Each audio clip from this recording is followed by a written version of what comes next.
Assalamualaikum warahmatullahi wabarakatuh.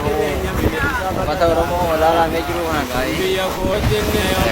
Oromo plus medium sih ya. Kita itu yang mubah.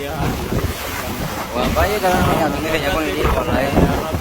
Harap terus ada medium sekarang aja dah di rola kita. Bato aja fikri, kan kami fikri aja. Bato aja. Muhammad Ali Umami, nato kau itu berarti bagi karawang namanya. Aku lihat rapi dia ada borong aja dah. Harus menamaikan yang terus aja. Di sana ada orang Yudha yang kata di sana, lalu dia kan sama dia. Anak bumi, aku sediam sebian nama ada aku dia naga.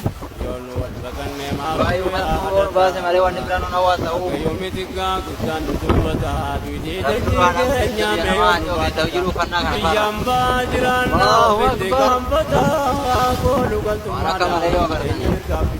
Pakai fanar marang dia mulia can. Tahu apa ya kan?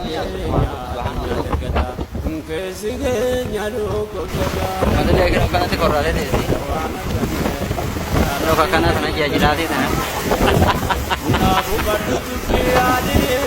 Batai makan karena namanya ada. Karena dia mulia can. Tahan apa? Anak dia ni. Jalan ke Ramadan mulai awal buka.